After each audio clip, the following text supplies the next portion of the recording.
Ayyee akkam jirtu hordoftoota Michilee Miidiyaa nagaa keessanii fayyuma baga jiraattanii baga waliin jiraannee uummanni keenya kan hordofaa jirtan kan itti miseensa taatanii Michilee Miidiyaa amma humna keessanii qooda irratti bahaa jirtan yaada fi yaadannoo nuu kennaa jirtan galatooma ulfaadhaa isiniin jedha bakka jirtanitti galanni keenya sinaa qaqqabuun jedha. Egaa akkuma barame seenaa uummata Oromoo gaafa Afrikaa irratti wantoota bal'inaan ibsaman jiru kan garuu utuu hin ibsamne jiru hedduun isaanii kaasatti haasaati jirra haasaa tureera haaluma kanaan irra immoo seenaa hariiroo uummata Oromoo fi uummata Sumaalee ibsuu barbaada jechuudha amma humna kiyyaa haaluma kanaan walitti dhufeenyi uummata kanaa maal fakkaata maaltu jira barreeffamni maaltu jira dhugaan uummata kanaa immoo maaltu jira isa jedhu laallaa jechuudha fakkeenyaa fi hariiroon uummata Oromoo fi Sumaalee gidduu jiru walitti dhufeenya sabummaa qaban saba tokkodha gosa tokkoo fi afaan tokko dubbitu turan duraan ijaarsa qaamaa wal fakkaataa har'allee ijaarsa qaamaa wal fakkaataa amala wal fakkaataa xiinsammuu wal fakkaataa qabanii har'ayyuu irraa kan mul'atu jechuudha kabiraa uummanni kun jalqabatti hidda dhalootaa lakkaawwachuudhaan sanyii tokkotti galu aadaa safuu duudhaa fi amantii tokko qabu turan karaa biraa aadaa keessaa kan ibsinee walitti dhufeenya qabaachuu isaanii wal fakkaachuu isaanii tokko ta'uu isaanii ittiin ibsinu fakkeenyaaf aadaa isaan qaban keessaa uummanni Oromoo seera araaraa qaba isaanis seera araaraa qabu seera gumaa qaba seera gumaa qabu seera fuudhaa heerumaa wal fakkaataa qabu egaa afaan seerri kunis seerota kana yeroo laallus jechi afaan Oromootiin seera jedhamu fakkeenyaaf qubee x a xeera jedhanii seera isa Oromoon jedhu xeera jedhu guututti sagaleen tokko jechuudha saa fi xaatu wal jijjiire malee fakkeenyaaf waadaa yeroo galan yeroo harka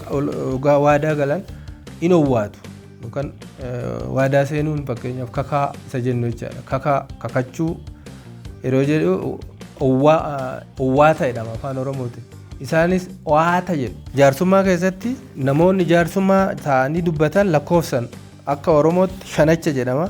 ansaanis 5 hanga 7ti maqaan isaanii nuti shanacha jennu yookaan isa nama jidduu deemee nama araarsu ergoo jedhu ergannaa ergachuu ergoo jedhu dubbii jaarsummaa keessatti amma ergoon nama dhugaa dubbatu nama araarsu ergamaa yookaan immoo araarsaa isa nuti jennu jechuudha karaa biraatiin owwaachuu jechuun amma seera gadaa keessattis in owwaata abbootiin gadaa yeroo gadaa aangoo fudhatan harka ol kaasaniit owwaatu uummataaf bokkuu isaaniitiin owwaatu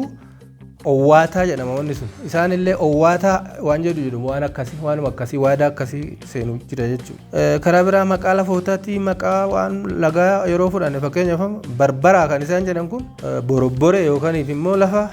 borobboramaa kan bishaan nyaatee kan maal ta'e eededa wayii jechuudha hargeessan afaan Oromooti isaan qubee takkitti jijjiiru yaa itti fidu hargeessa jedhanii beekaa waan akkasii gochaa jiru jijjigaa isa jedhamu jigijigaa jedhaniiru waan afaan Oromoo irraa adda gochuuf waan godhamaa jirudha malee kun addan turre karaa biraa araarsoo haroodhaan fakkeenyaaf isaan haree jedhu haroo guddaan guddoo haroo guddoo jedhan haree guddoo jedhan tulluu guulaa tulluu guleed jedhan isaan immoo tulluu guulaa fiiltu fakkeenyaaf amma aanaa fiiltuun afaan Oromooti fiiltu kan finiintu yookaan kan fiiltu kan caa gaaduun itti ba'e lafa girrisu fiile biqile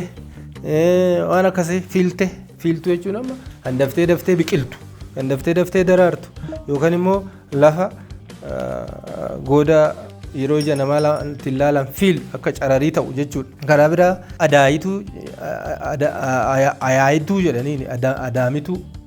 adaayituu jedhaniini boorilee isa nuti jennu boorilee jedhaniini galchaa giloo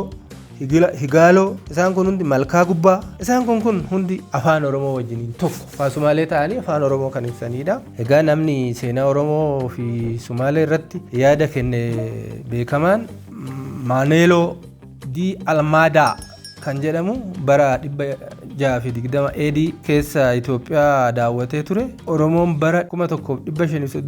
1537tti kibbarraa gara maaloo isa dhufe jedhan kana barreesse isaan inni maal jedha Sumaalee fi Oromoon akka wal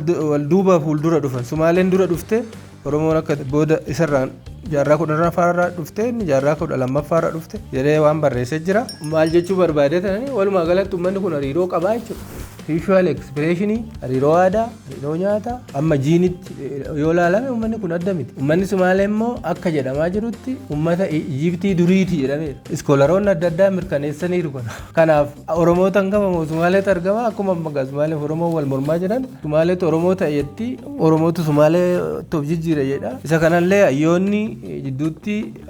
qorannoo araara buusuun hin danda'ama jechuudha. Uummata kana walii galchuun gara haadha abbaa isaa isa tokko sanatti deebisuun hin danda'ama. Walitti fiduurra addaan baasuu addaan hiruu walirraa fageessuu isaan alaalatti ba'anii achi fagaatanii jiran dhiisatti saba tokkichaarrayyuu sabummaa isaatiin hayyoonni baay'een uummata Oromoo jajanii uummata addunyaarraa tokkummaa isaa eeggatee bara dheeraa rakkoo hunda daddabatee jiraate ta'uu yeroo barreessan keenya immoo as keessa inni kaan addaan dhoowwaa biyya akkasii fi biyya akkasii addaan dhoowwaa waan akkasii godhaa jedhee haasa'a. Kanaafuu hayyoonni kanarratti keessattuu uummata Sumaalee uummata Affaar wantumti Oromoo wajjin walitti buusuu wanti seenaadhaan wal dura dhaabu tokko akka hin jirre otoo qoratame immoo raajiin meeqa akka gadi ba'u karaa baay'ee mirkaneessuun hin danda'amaati. Egaa viidiyoo gabaabduu kanarratti